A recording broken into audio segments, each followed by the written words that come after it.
Hi there, my name is Jonathan Roth. This is Cambridge House Live. I am joined now by a legend in the finance business. I'm joined by Peter Schiff. He's the CEO and Chief Global Strategist of Euro Pacific Capital, and he's also the author of a new book entitled The Real Crash, America's Coming Bankruptcy, How to Save Yourself and Your Country. Peter, thanks for joining me.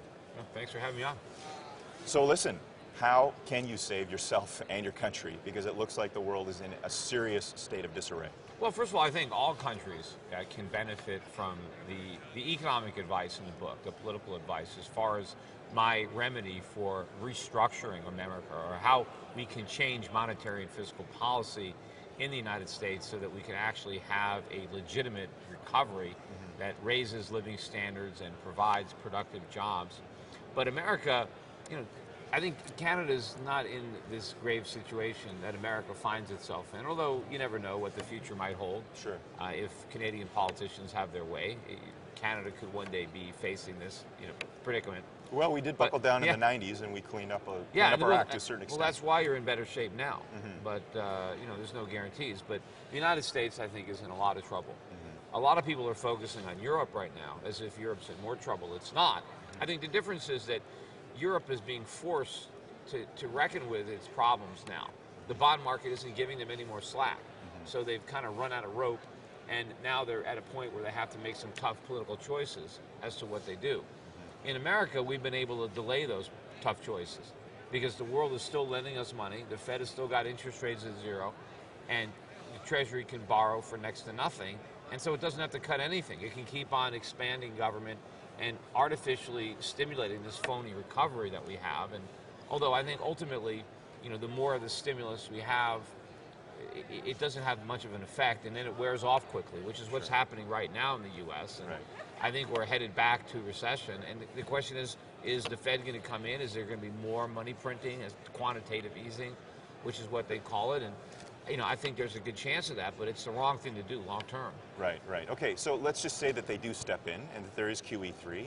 Where does that take us? How we're kicking the can down the road here. Well, I mean, you have said, I've seen it on record here, sometime within 2013 to 2014, somewhere in there, we're going to see some sort of crash. Yeah, I think we're going to have a crisis. I don't know that we're going to have time for QE4 or QE5, but I mean, ultimately, that's where we're headed, because that's all QE does. Right. Each QE sows the seeds of the next QE.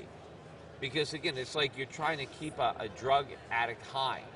And every time the drug wears off, if you want him to stay high, you got to give him more. But, he's not going to, get healthy if you keep him, knocked up on drugs. So every time they give us stimulus to create a phony recovery, the stimulus wears off and we get back to recession. And now we look for the same quick fix to get the phony recovery going. But we don't want to allow a real recovery, because that means some real bitter tasting medicine needs to be swallowed. And that's going to be in the form of higher interest rates. There's going to be lower real estate prices, stock prices. Some banks are going to fail, and the government is going to have to seriously cut spending, dramatically to everybody. We might have to restructure our debts so that our bondholders don't even get paid in full. But clearly, people who are expecting Social Security can't get all that money. People expecting government pensions can't get all their money. Current government employees can't get their current paychecks. They have to have reductions. A lot of government workers need to be let go. We simply can't afford to pay them. Okay, you know that there's an old saying that says people get the government that they deserve. I hope well, look, I think the reality is that the government, the U.S. federal government, seems to be acting the same way the average Joe citizen's acting out there. Their mortgage to their health, how many mortgages do they have on their house? Boats, cars, televisions, everything else that they have, and the government's acting the same way. Well, maybe you got the cart before the horse here, because the government is providing the incentives for people to behave that way. When the Fed keeps that's your take on it. Well, when the Fed keeps interest rates artificially low, it doesn't just encourage the government to borrow, it encourages everybody to borrow. And it discourages people from savings. If you want to know why we have such a low savings rate, it's because the Fed has reduced the return on savings to a negative number. So people are responding to the bad incentives that are coming to them from government. If government acted more responsibly, if the Fed was independent, if interest rates were allowed to rise significantly higher, Americans wouldn't be borrowing. They would be saving. And if we didn't have all these, the tax code that encourages certain activity and punishes others, we would have a free market allocating risk-taking, resources, behavior. So we would be a lot more responsible nation if the government didn't corrupt the process. So we've got to change the government if we're going to make any progress on, on Main Street. No, I think the reality is that we have, I mean, the only politician that I've seen that's espousing the views that you're saying is Ron Paul, and he really hasn't, I mean, he's tried to push it as far as he possibly could, and he hasn't really got anywhere. Well, he's not the only one. I mean, there are other people. He's certainly doing it maybe with the most, with the most vigor. He's definitely he's got the biggest soapbox right now, and he's got a big following. Right. But there are other people running for Congress and certainly in state governments. They're certainly in the minority, and they don't get much media attention because. Do you think that's part of the problem? Because like what I wanted to say was, it feels as if Ron Paul, when he's running, the truth is he just simply doesn't get the votes. Like when he is out there, people just don't vote for him the way they do for, Well, I think a lot of that is, people just don't expect him to win. I mean, if the media tells you over and over again he can't win, right, and he's marginalized not only by the media but by all of his opponents, he just doesn't get the press, and it becomes a self-defeating a process. Just like me, look, when I ran for Senate. Mm-hmm. Yeah, I wanted to ask you about that. I ended up getting 23% of the vote in the three-way race, but right. A couple of weeks before, I was polling in the low single digits, and how was that?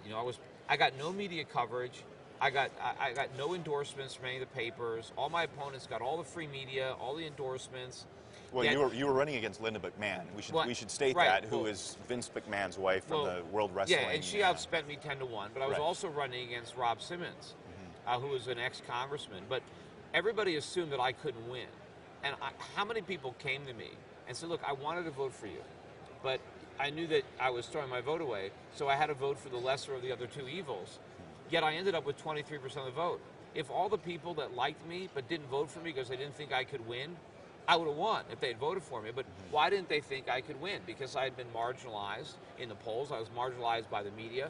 A lot of people didn't even know I was running because my name recognition was the lowest of the three candidates. Right. But I did reasonably well. And I think, if more people thought that Ron Paul could win. And in fact, if you even look at the polls, Ron Paul does better against Obama than Romney. Yet he's portrayed as the guy who can't win. Right. I think he could win. I think it would be very good for the country. But do you think he might run on his own? I mean, he I hasn't really said doubt that, it because I don't think he's going to win as a third party candidate.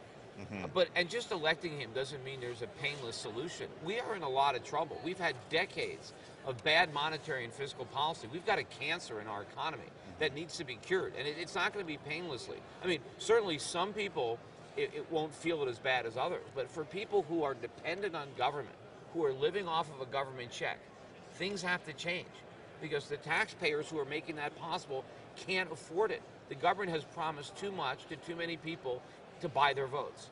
And the politicians have to level with the American public, tell them how bad the situation is now, and what really needs to be done to grow the economy. Because more government fixes, more printing press money, more borrowed money, more consumption, that's not going to do it. Now, I think there is a school of thought that says that part of the problem that you've just outlined, that problem is happening because of the influence of money in politics in the United States, where we've seen this huge influx of cash into campaigns and everything else, where we have guys who are bought and paid for. And look, I think the reality is it probably always was that way, but we're seeing it to an extent that we have never seen before. Yeah, and that's despite all these campaign finance laws that only backfire and make it more about money. And the problem is, it makes it harder. When I ran as an independent, non-professional politician, the campaign finance laws worked against me. They made it harder for me to raise money. But it makes it very easy for the established incumbents to raise money and to raise so much money that it's hard for people to compete with them. But the real problem about the money in politics is the power in politics. We have given the power to the politicians. So it's only natural that the private sector is going to lobby for that power to be used in its interest. Their best interest. And if somebody doesn't, then their competitor is going to lobby for that power to be used against them. So the key is you don't take the money out. You take the power away from the politicians. If they have nothing to sell, then no one's going to bid for it. There's nothing to buy. But as long as they're selling influence to the highest bidder, how can you fault people for bidding for it? That's the problem. So if we get rid of all this government power, if we reduce government to its minimum size, which in America is supposed to be very small, we had a very small government for the first 150 years or so of our nation. And that's the reason why we prospered. That's why we grew so much faster than everybody else, is because we didn't have all the government restraints slowing us down. So to what extent do you believe that Obama has been a disaster for the United States? Well, to every extent. I mean, there's nothing he's done that hasn't been bad. But unfortunately, it's nothing new. I mean, it's just the Bush. It's a continuation of Bush. Yeah, just only worse. It's just his policies only bigger, and therefore they're worse in their grandeur. Right. But the question is, what is Mitt Romney going to do? Just dial it back a little bit? Is he going to be somewhere between Bush and Obama, or will he be the same as Bush? But either way, I mean, it's not going to stop this train from heading into a cliff, the side of a cliff. We need real legitimate change. Okay, well, here's why I want to stop you on that one. Mitt Romney, this is a guy who, really famous businessman, ran Bain Capital and did an exceptional job there. I don't think there's any argument about that.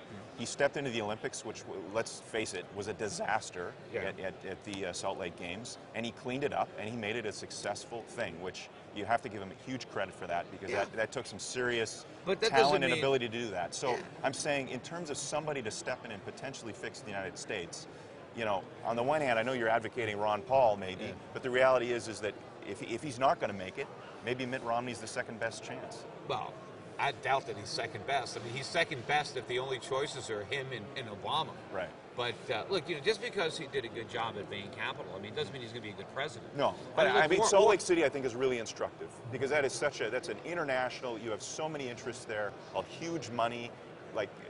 Yeah, I don't know what your take is. Maybe he organized that well, but I think it's very different when you come into the White House as far as the politics of it. Sure. And if you just even listen to some of the things he said, he was asked in a press conference if he would support Ron Paul's proposal to cut $1 trillion from the deficit in year one. I did hear that. Yeah, and his response was, no, I would be opposed to that because it would hurt the economy to take that much money out of the economy. Right. As if, the government is what's taking it out. The government is taking it out of the private sector and putting it into the public sector. By cutting $1 trillion, you free that money up to be returned to the private sector. It disturbs me that Mitt Romney doesn't understand that. Right. And you can't cut government spending fast enough. The more we cut it, the better. Right. Now, all this said, I know that you're sponsoring or you're supporting a Republican, the gentleman who's running for the Senate seat that I think you ran for before. Yeah. Well, Linda McMahon is at it again. Yeah. She's running to get the Republican nomination. Yeah. The Republicans. You have this interesting relationship with the Republican Party. I think that's what I'm trying to say. Well, look, they're the only legitimate opposition to the Democrats. But unfortunately, sometimes they're a bigger enemy to us than the Democrats. I mean, philosophically, I find myself more libertarian, but they can't amount to anything really. But yeah, I'm supporting Chris Shays, who is a former congressman, because I believe that he can actually beat Chris Murphy, who is horrible. I mean, here's really the lesser of two evils. I mean, Chris Murphy would be a disaster, and I think if we nominate Linda McMahon again, we're going to get Chris Murphy. So that's one of the main reasons that I'm with Chris. But so many Republicans in this state are blinded by her money, and you thought that the loss last time would have opened their eyes. But no, they still see the dollar signs, and I think maybe they figure they're going to lose anyway, so they might as well make a buck off it. But, we're going to be, I think, technically in a recession even by November.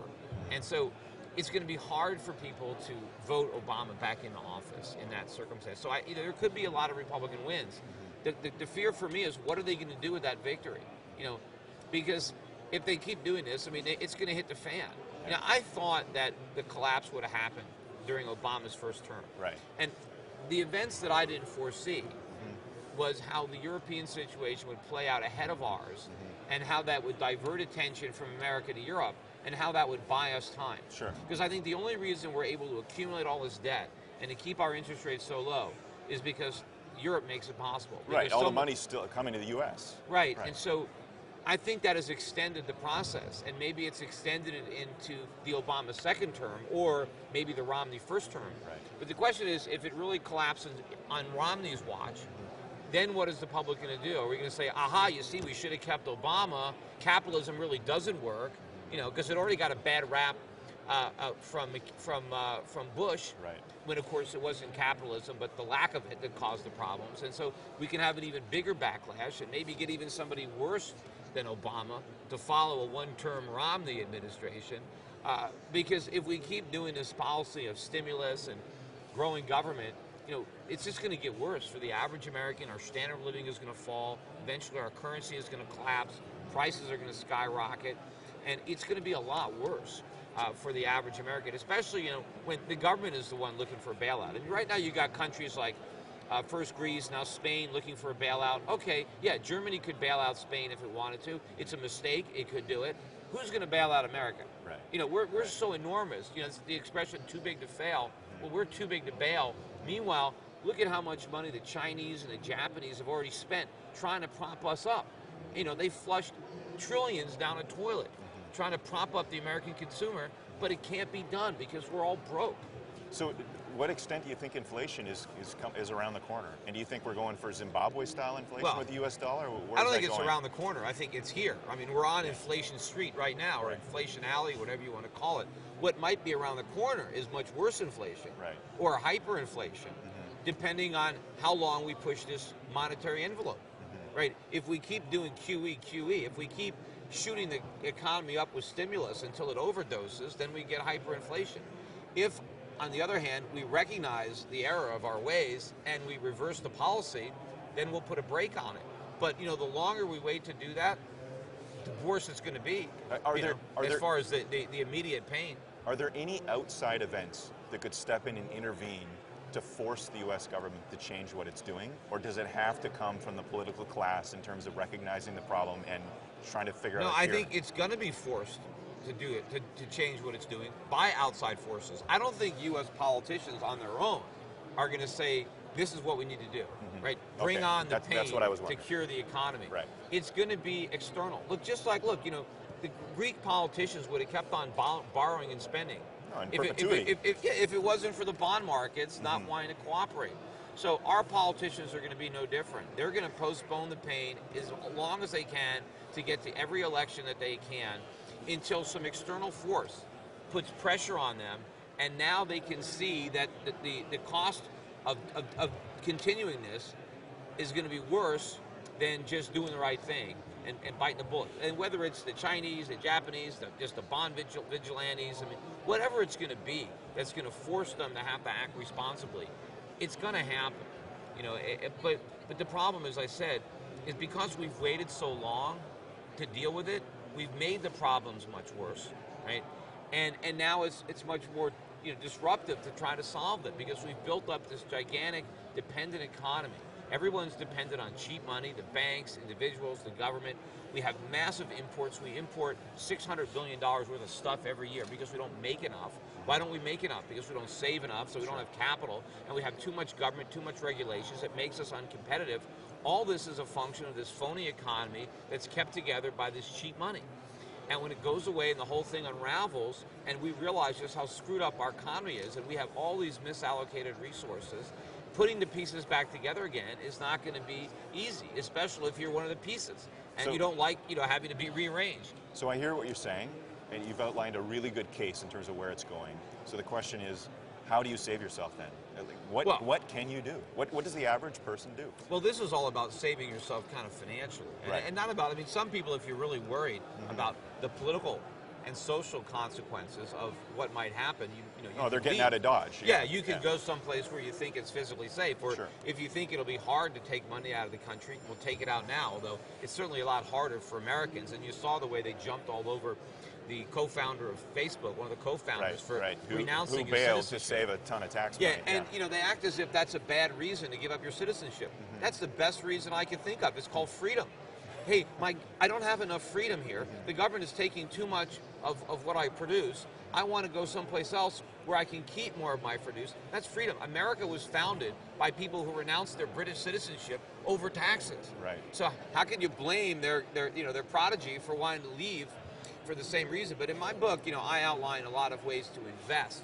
Commodities, resources, gold and silver, emerging market economies, foreign bonds, foreign stocks, different ways to get out of what I think is potentially a doomed currency, or if it's not doomed, a currency that will be significantly debased. And so anybody who's counting on it to provide purchasing power in the future is making a mistake, and they need to change their investment strategy. Okay, I want to get into some of those strategies here in a moment, but I want to touch quickly on Europe. The situation in Europe is obviously very dire. I think there is a school of thought out there now, and George Soros has kind of enunciated this within the last couple of days, and it's something that I've been reading about for the last couple of months, is that what we're seeing there may have actually been, I guess what I'm asking you is, do you think it was actually engineered to happen the way it's happening? Because what it's doing is, it's forcing the countries to come together in some sort of closer political union. Either the euro dissolves, or there's a closer political union, and that's what the developers, the guys who birthed the euro, that's what they wanted. Well, maybe they did want that, but I doubt they were smart enough to plan it this way. Sure. I mean, I think, might they But take I think it was incremental. They knew that there would be steps along the way that would bring things closer together. Right. As But they, I don't think they planned. I don't think they thought the journey would take quite this, this direction. Sure. But yes, you know, just like American politicians, maybe the European politicians who want bigger government, more central government, don't want to waste this crisis, right? They don't want to waste the opportunity. Right. But you know, this is a basic flaw in the structure of the eurozone that I pointed out the day it was proposed. And what I didn't like about it is each country was able to have a debt to GDP. They said you can't have more than 3% debt to GDP. And what I said at the time is, well, then everybody's going to have 3%. Why would you have 2%, 1%? Why would you have balance? Because you could push the cost of the deficit onto your neighbors. So I said this is going to create a problem where all the countries in the eurozone are going to want to have deficits, and it's a moral hazard. And it became worse when they actually went through the 3% and there was no consequences. So now the government said, well, I'm going to have the biggest deficit possible. And so the way the eurozone is structured today, it's impossible. So it either has to dissolve in some way or it has to change. But I think changing it in a way that would accommodate the Greeks or the Spanish or the Italians is a real bad deal. For Europeans, it's a real bad deal, certainly for the Germans. So I think they're better off maybe allowing certain countries to leave and try to have a stronger euro with fewer members. Because to just cave the lowest common denominator and let all these politicians off the hook, you see, it's all about trying to prevent politicians from having to tell the truth and make cuts and say, look, we promised all these benefits, but we can't deliver. Now, some of the politicians, like in Greece or in Italy, are used to being able to inflate away. Instead of having to renounce, you know, their promises and cut, they were able just to print money and say, see, I kept my promise. Yes, well, your money's not worth very much now, but I paid it to you anyway, and they can blame the inflation on somebody else. But now they're looking for another easy solution because they don't have the inflation option. So they need this bailout option. But I think cooler heads in Europe need to prevail, and I think they need to dig their heels in and not just cave into it. Now, so, maybe so you if think they that's do, what needs to happen? Yeah. What's going to happen? I don't know. If you were a betting man. I don't know how it's going to resolve itself. You know, certainly I can see them doing something that will appease the markets in the short run by creating some kind of socialized zone where every nation is responsible for all the debts of the other nations. They have to put some kind of you know, restraints in there to try to you know, mitigate the moral hazards that would be obvious. And so maybe they can convince the markets that there's some real teeth in there. But again, in the future, it'll be the same as it is now. I mean, whatever's going to happen, you know, they're just putting off the pain. It would be much better for the long-term health of Europe if they dealt with the pain and let these economies restructure, force governments into austerity, which is good for the people, but they're not doing that.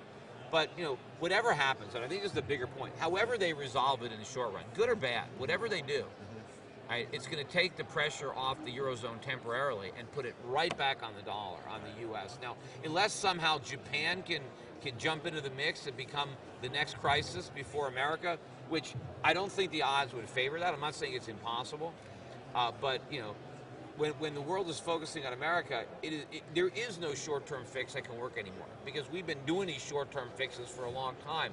You know, we got a little extra rope from this European crisis, right? But it wasn't used as a lifeline. It was a noose. Sure. Right? And you don't think it's going to last for very long, obviously, clearly. I don't think. Look, something's going to happen in Europe because this can't just go on indefinitely. Right. And the numbers are just so big for the U.S. Interest rates have got to rise, or the Fed is going to have to print so much money to keep them from rising that inflation is going to flare up in a way that even government numbers can't hide it anymore. The world's going to see the predicament we're in. There's going to be tremendous pressure on the dollar. You know, even recently, look, you know, Japan and China just announced that bilaterally they're not trading in dollars anymore. They're going to trade in their own currencies. And this has been happening with other countries too. And as the dollar is taken out of more and more of global trade, and it's going to continue to, to lose its status as a reserve currency until the point where it's no longer a reserve currency at all. So what does the smart investor do? Given the landscape that we've just laid out here, what does the smart investor do? Where do they park their money? Well, first you avoid dollars, Sure. and you probably even, euros. I mean, euro might bounce, but long term, I don't like to, I think there's a lot of problems because you don't even know what you own if you own the euro. Right.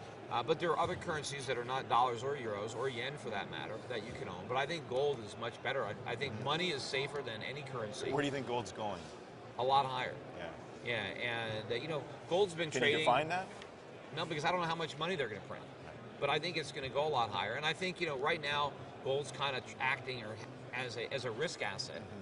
It's not. It is the safe haven asset. It's the treasuries that are the risky asset that somehow have stolen gold's luster as being a safe haven.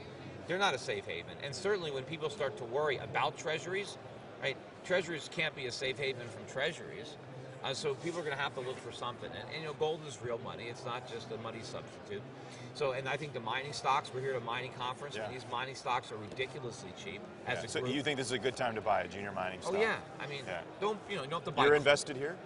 Well, I'm invested. I'm not because I'm here. No, I mean in the junior mining sector. Yeah, I have some, and we own them in funds that I manage, and so yeah, I mean, I think there's a lot of opportunity in that sector, and also stocks all around the world, particularly in Asia and some of the emerging markets that I think are beaten down, and people are worried about how a collapse in the U.S. economy is going to adversely affect Asian economies that export to America.